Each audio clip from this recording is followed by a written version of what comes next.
मेरी पूरे सदन से एक अपील होगी कि उत्तर प्रदेश का इन्वेस्टर समिट होने जा रहा है फरवरी माह में, और इन्वेस्टर समिट के बाद ही मुझे लगता है कि बजट सेशन उसके बाद ही हो भी पाएगा। हम सबका दायित्व बनता है कम से कम अपनी विधानसभा के लिए शासन ने जो 25 सेक्टर चिन्हित किए हैं, उस 25 सेक्टर में हम निवेश की इन संभावनाओं को आगे बढ़ाने में अपना योगदान दे सकते हैं। और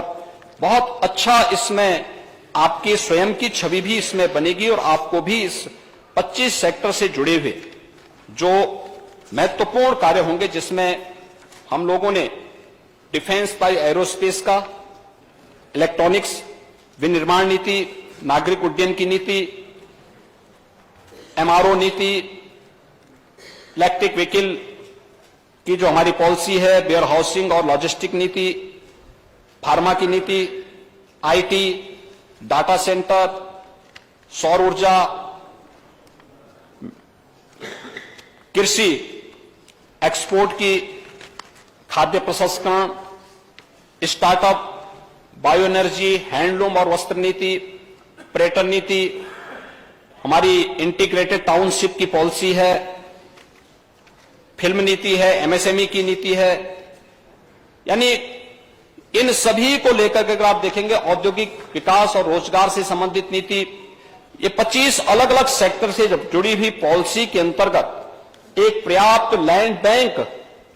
बना करके हम लोग निवेश को आकर्षित कर रहे हैं। दुनिया इस निवेश की तरफ देख रही है और दुनिया यहां पे निवेश करने के लिए उतावली दिखाई दे रही है। हमारे लिए हर एक निवेशक आदरणीय है, सम्मानीय है और अपने हर एक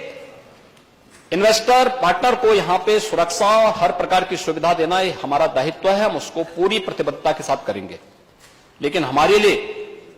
अत्यंत महत्वपूर्ण होगा जब स्थानीय स्तर के हमारे उद्यमी व्यापारी भी इस पूरे अभियान के साथ जुड़े। विधानसभा स्तर पर, जनपद स्तर पर हम भी अपने स्तर पर लोगों को प्रेरित कर सकते हैं, हर एक स्तर पर कर सकते हैं।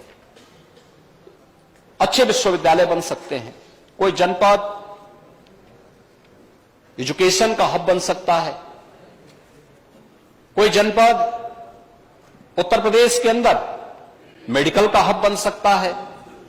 आखिर प्राचीन काल में थे ना, काशी धार्मिक नगरी के साथ साथ शिक्षा की एक नगरी थी, वैदिक ज्ञान की एक नगरी थी। प्रयागराज कभी शिक्षा के एक महत्वपूर्ण केंद्र के रूप में उभरा ही था। ऐसे ही हम लोग अलग अलग जनपदों में अलग अलग केंद्र भी बना सकते हैं और जनपद में अलग अलग सेक्टर को भी हम आगे बढ़ा सकते हैं। राज्य सरकार इसमें भरपूर मदद करेगी। हम थोड़ा भी प्रयास करेंगे, स्थानीय उद्यमियों को, स्थानीय व्यापारियों को इस दिशा में प्रयास करवा करके किसी भी सेक्टर में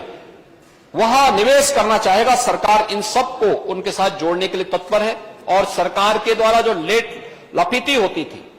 हम लोगों ने निवेश मित्र पोर्टल के माध्यम से निवेश की हर प्रक्रिया को एक सिंगल विंडो सिस्टम के साथ जोड़ा है। निवेश मित्र पोर्टल के माध्यम से 300 देश का सबसे बड़ा निवेश मित्र का यह पोर्टल है, जिसमें 340 से अधिक सेवाओं को हम उसके माध्यम से दे सकते हैं। जिन लोगों के द्वारा हमारे साथ एमओयू होगा, उसको भी निवेश सारथी के माध्यम से हम लोग मॉनिटरिंग कर रहे हैं और उसकी एक एक कार्रवाई की मॉनिटरिंग करना और कहां पे अटका हुआ, अगर किसी स्तर पर वो अटका हुआ है तो उसकी मॉनिटरिंग करने के साथ साथ उसकी जवाबदेही भी तय करना, और साथ साथ जिन्होंने निवेश कर लिया है वह समय से उनका इंसेंटिव उन्हें मिल सके, इसके लिए भी हम लोगों ने यहां पर एक पूरी व्यवस्था, एक पोर्टल उस रूप में विकसित करते हुए इस व्यवस्था को आगे बढ़ाने का कार्य किया है। और मैं यहां पर सभी माननीय जनप्रतिनिधियों से इस बारे में अपील करूंगा कि वे लोग भी अगर थोड़ा रुचि ले लेंगे अपनी विधानसभा स्तर पर, अपने जनपद में, अपने क्षेत्र में या प्रदेश के अंदर कहीं भी कोई निवेशक वे भी आना चाहेंगे, हम उन सब का भी स्वागत करेंगे।